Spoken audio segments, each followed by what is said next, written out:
show you guys a little bit about what I keep with me in my everyday carry, my EDC, my get home bag, which is basically just my backpack kind of rigged out, and then what I take camping. So let's start with some of the extra shit that I take camping with me.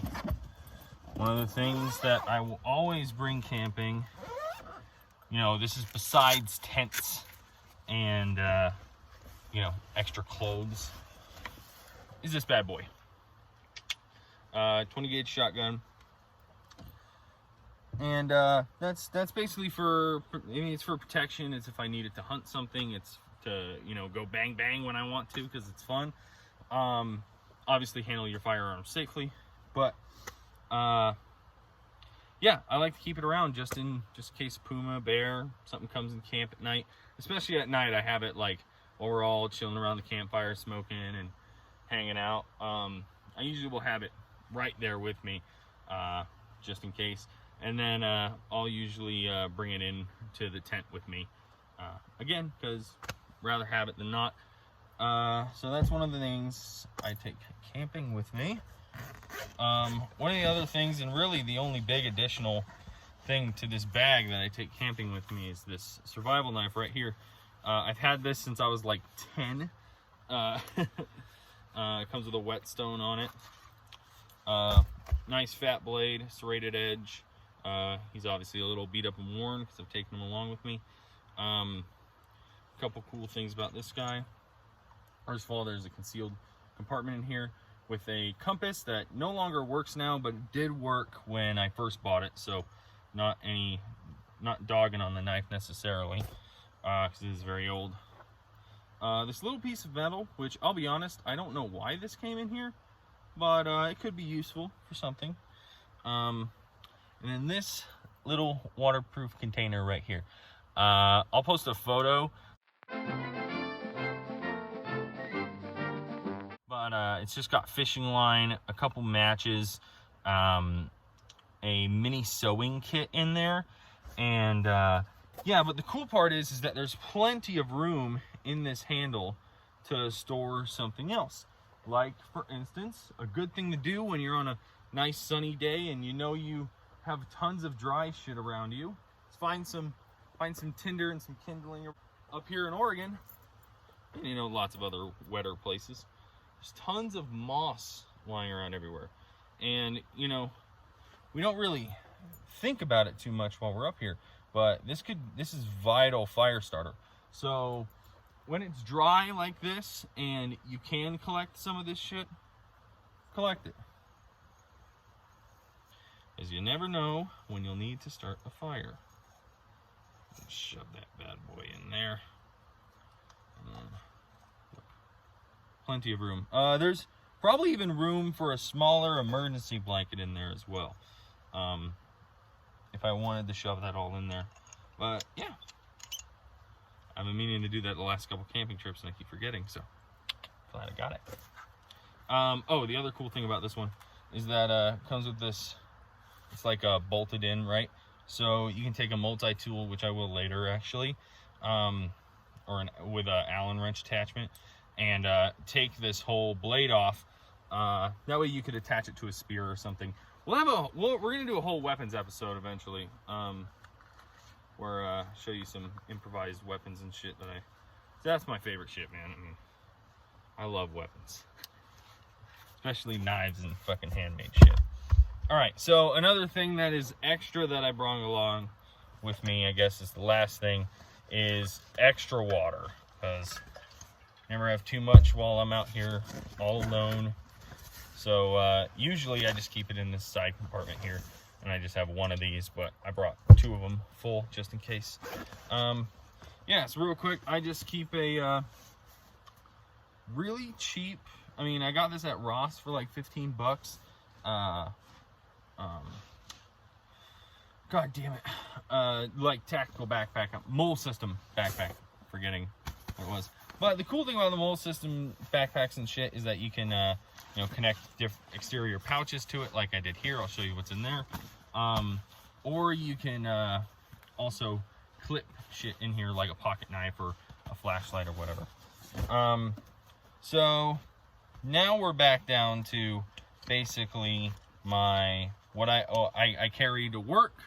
I will bring with me shooting and everything. This is what I have in here at all times. I have flashlight,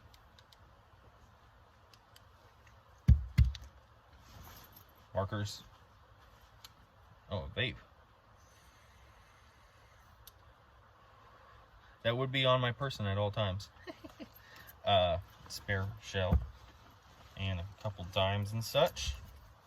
So that's just on the inside little pocket. Those are usually things I'll just grab. These are usually like the first little things that I just have readily available. Another flashlight here in this front pocket. Again, this is like $1 at Walmart. Bandana, my favorite survival tool ever. Use it for 100 different things, bandages, tourniquets. You can even use them to help filter your water a little bit, to get some pebbles and sticks and stuff out. A whole bunch of other uses for that. Maybe we'll do an episode on bandanas as well. All right, in this front pocket, the most important thing, I never really eat these unless I have to, is I have a bunch of bars. Obviously check expiration dates on shit. These don't expire till October, so around October I'll probably put these in my normal cabinet and eat them. But I like to just keep these around because they have lots of calories, high in protein and carbohydrates, and pre-packaged, long shelf life. The next best thing I can get to MREs. But also they're completely viable snack when you're just, you know, hungry on your way to work as well. You know, there's no heating up water on the bus, so they don't let you light things. Another thing, I like to just be slightly prepared for most environments, so keep a beanie with me. I have this little guy, little stabby. I like to put little stabby things in different pockets and stuff like that in my bags, just so that even if it doesn't look like I'm grabbing for a weapon or whatever, there's at least a weapon in most of the pouches. So there's that guy. Work gloves, again, you don't want to get all cut up fucking hands while you're working out in the woods, or you never know when you're gonna need to change a tire and whatnot. So rather than getting your hands all filthy, you can just get these filthy and wash them when you get home. One of the most important tools.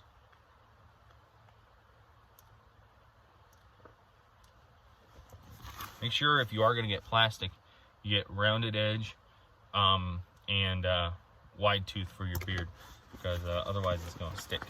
I have about $5 in coins. Again, cash is king. And I have a little tiny sewing kit with a patch in here. I like to use the nylon thread because it's really strong. Stabby. Little stabby. All right. Next thing, we'll go into the big compartment here. Brought an apple for today. It's gonna be my lunch. I bring an extra shirt always. You never know if your shirt's gonna get dirty or if you're gonna need it again to tie a tourniquet or some type of bandage. But also, if you're gonna bring an extra shirt, bring something light colored. This is the brightest shirt I have. I should probably get something like fluorescent pink or something. Because if you do get stuck out in a survival situation, you need to flag someone down, you want something bright. Now, come autumn, this isn't going to help me. So, anyways, having something bright, but having bright clothing with you is going to be a good thing. Also, if you were, let's say, in an urban environment and you're trying to evade capture or something for some reason, you'd want something bright and clearly distinguishable from what you were already wearing, that is quickly accessible, so you can change out into something that is entirely not what you were wearing before. So, you know, someone was coming after me for some reason, I could really quickly grab this shirt out.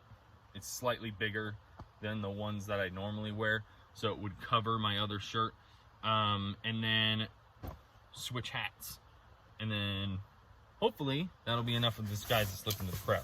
But like I said, bright colors going to be good for survival situations, so keep those with you. I also always bring a sweater with me.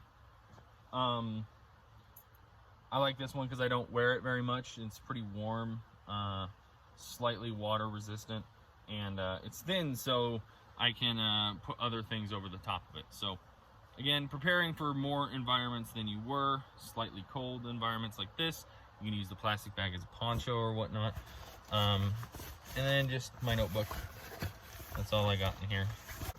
Next thing, so I already told you in this side pocket I keep water. We'll go into this side pocket right here. Again, we're not yet to the mole patch. Emergency poncho, just so I don't have to cut a garbage bag. Always 3 garbage bags. I have some glow sticks, again for signaling. I have this dry bag here that I like a lot, and I keep a lighter and some toilet paper and some twigs, again some kindling stuff in there, but I like to keep it in the Coleman dry bag that I was gifted by somebody, but I like to keep that with me so that you know, your fire starter shit isn't dry, or isn't wet, excuse me. Next thing you want to grab, and a lot of people don't really think about this, especially when they're going to places that they know really well. You don't know every single part. You know what your campground looks like. You don't know past where you've walked. In a survival situation, you might need to go past that. So, topographical map and knowing how to read one can be very pivotal. I'm taking a piece of my own advice today because I literally just bought this today. I do have a Portland City Metro map that I keep with me when I'm going to work and whatnot. It's just a very general road map, and you know, it has some of the landmarks or whatever on it. And when you're inside of a city trying to just get home in your get home bag, that's well enough. But yeah, maps of where you're going is great. What they recommend doing is getting a GPS. Garmin makes one that's like 85 bucks, and I think that's the cheapest I've seen. So I'm working on a budget personally, so I don't have 85 bucks to throw to GPS right now. As soon as I do, I will. It's just a little pocket GPS. It's really basic, but it would really help you in most situations, urban and suburban. Rural. I meant to say rural. Let's see. Some more gallon Ziploc bags for transportation, or, you know, shoving your wallet and your phone into when you need to cross a river or something. But yeah, so that's everything in that pocket. The next thing I'm going to show you is a survival. It's like a little tiny mini survival kit that's has mold capability, which basically just means that it's got straps that buckle in here, down here by little snapperoos. And I would say that buying cheap is not a good idea, but if you buy reasonable, that's fine. And obviously test the shit when you get it to make sure it works. I'm not pulling that shit out of there right now. But this is a really basic little survival kit. And again, don't just buy it, throw it on there, and then call it good. Open it up, look inside of it, test the things, make sure everything works. I have added a few elements in here, but not many. This is from Northwest Survival, or Northwest Gear, I mean. There's a little thingy right there. And so far, everything I've used in here works. I will say that the Band-Aids that come with this little med pouch kind of suck ass. So maybe go buy Band-Aid brand or something else like that. But one of the things I added was extra cordage. Let's see, they have this little bad boy in here, which is a paracord bracelet. And I will say that the compass is rather finicky because it's one of those water compasses, but it does work. Yeah, and it's just braided cordage that you can use to tie shit up with and whatnot, which is really helpful in you know, making a tent and whatnot. The reason I brought the extra cordage is because I don't really want to untangle this all right now. But anyways, little pocket knife, ballpoint pen. This also has a glass breaker on it, and in theory you could use it as a trach tube or a weapon of some kind. A nicer compass, it does work. Magnetized compass. It would come in handy when you're reading the map. Little flint, little fire starter. And then I added matches and waterproof matches to this. They're actually stormproof matches. You can buy them online. Essentially what they do is you literally light these things and stick them in a cup of water, or blow a hairdryer directly on them, or soak these in water and still be able to light them. But anyways, I put that in with the emergency blanket that I have in there. I added hand sanitizer. This guy right here is going to be hella important because it's a little saw. Can I get you open? But essentially it's got this braided metal. This one is diamond edged cord, and you basically wrap this on the tree and pull it back and forth like that, and in theory you'll be able to cut right through shit. I'll put them back in there later. Hand warmers, I added this too. These can also go in your shoe and help keep your feet warm. I really only recommend using these if you absolutely need to, because they are for emergencies. I have a mini multi-tool clipped in there. It's got a whole bunch of little odds and ends and whatnot, and a little filing notch, and a little cord cutter in there. So there's that. And finally, I have the little first aid kit. There's also a little tiny flashlight on there that came with the kit. I put it on here so that when if I have to open it up in the dark, I can shine the light in there and look in.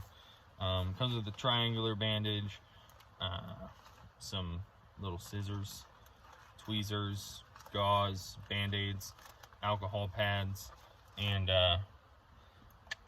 little tourniquet tube.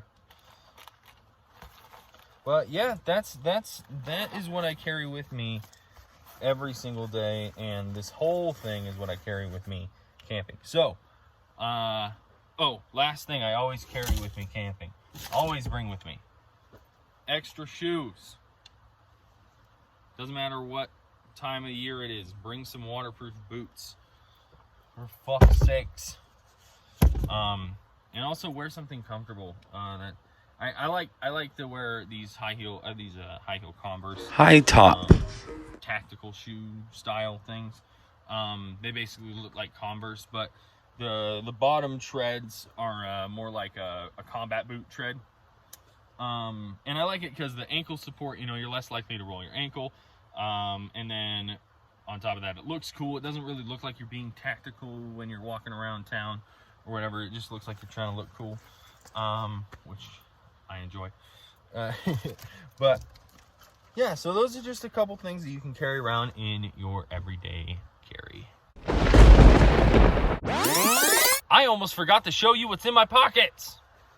All right, hat. Very important. Have some sort of hat on you so that you can protect yourself from the sun or keep your eyes out of the rain. Sunglasses, same reason. This is the knife I carry on my right side. It's got a window breaker on it, seatbelt cutter, knife, and a flashlight. I don't have batteries for the flashlight, but regardless, whatever. Knife I carry on my left side. This one I carry on my left side because it flips out real easy.